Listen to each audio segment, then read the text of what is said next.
фирмите къде са? Това са хората, които ни благоволиха в Хармали, дойдоха само Булгартабак. Госпожа Варко, която е изказвам благодарност, не че ми купиха тютюна, това не е само моя, като някой твърдеше, че купиха само моя тютюн, не беше само моя. Халил е тук, експерт един от поддържане, който е на Булгартабак, единственият, който е тук, защото е наш координатор на асоциацията, затова е тук. Не, че е служебно. Ние правим сбирки, които фирмите до сега не знаем кои са управляващи шефи, кои стоят за тия фирми, кои са хората. Как може да почнеш ти да изкупуваш кампания 2013 на 6 лева тютюн? Даже Булгартабак почнаха първи.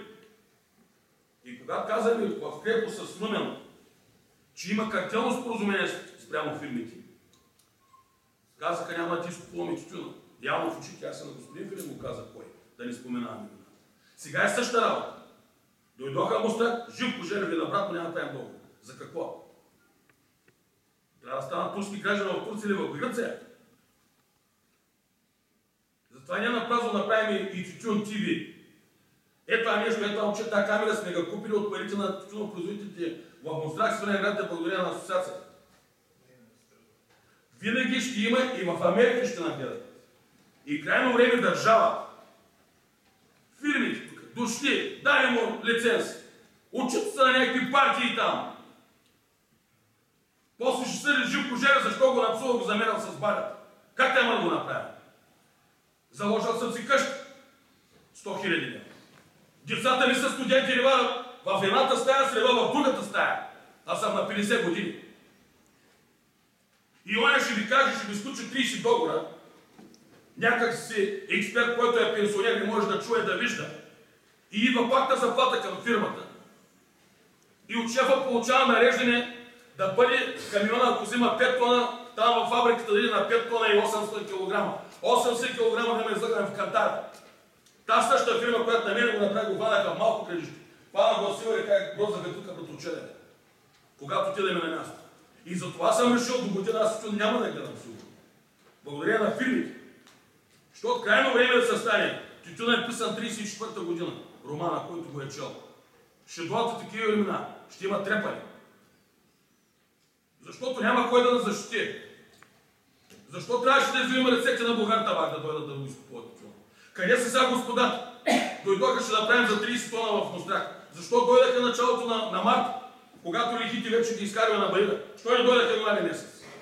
Да кажем, господа, Живко, сега си 100 дека, ще сееш 10. Ще заложа толкова лихи. Няма да дам аванс, няма да търся хора по кършенето. И всеки ще ви говори, че така е било на Анкова. Какво е така? Мафиотски структури във фирмите. Дали им лиценза тук 5 фирми и ще си правят каквото си искат с нас. Що не е в Гърция така? Един Михалидис. Говорим с имената вече, няма да крием това другия. Тончо е бил съветник на министър, на господин Греков. Аз ще праща неговите хора да рекетират там по селата. И когато го казах истината сега, ще давам под съд. Давай, ама където си искаш. Въпросът е, че няма къде да избягаш. Защото ти сме българи. Цигани в Турция работим заедно и помаци. Заедно сме. Ние сме голями, но това да го знаете. Държавата трябва да го има изпредвид. Че сме голяма сила. Макар, че всеки не използва политически.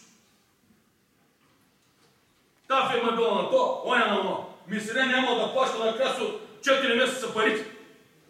Какъв е този тук пуснат от Гърция дошъл на нашата територия в България? Що не го направи това в Гърция? Как е възможно това нещо? Ще правим семинари, едната страна тук, другата ga няма. Аз ще ти правя договор, Живко, на тебе няма да правя. Защо няма да правиш на мен? Дискриминираш ли ме? Какво ме правиш? Защо няма да ме направиш? Защо тази година не съм дал на тази фирма? Добре, аз не мога да дам на всички фирми. Защо миналата година дойдоха на 7 лева и отворяха кашонки?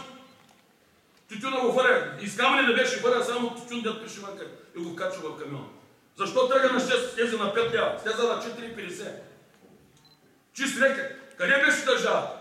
Господин Греко дойде в Шишмано. Експерта се разтрепери и почна да дава 7,50. Замина господин Греко веднага на 3 лева. Това не е качеството на тютюна, вие ми го разправяте, господин Научев. Че нямало качество на тютюна. Къде са семената? От господин Бузуков. Да каже колко фирми са взели семена, тази година са раздали. Никога. Събери ме от Бока. чукаме китките като някакви кокошки ги кълвем там. Това не е, че раздадаха семената, не са реца. Тя да каже нас под колко лихи, колко му изяха. Не са реца семената. И бележки ще ви покажа на коя фирма са. Защото тя точно това правят, събират семена. Не ги купуват от фирмите. Събират, лъжат. И ще ви покажа бележката. Тютюново семе, кило и половина за 50 декара. Бърне ли е? Тикви ли е?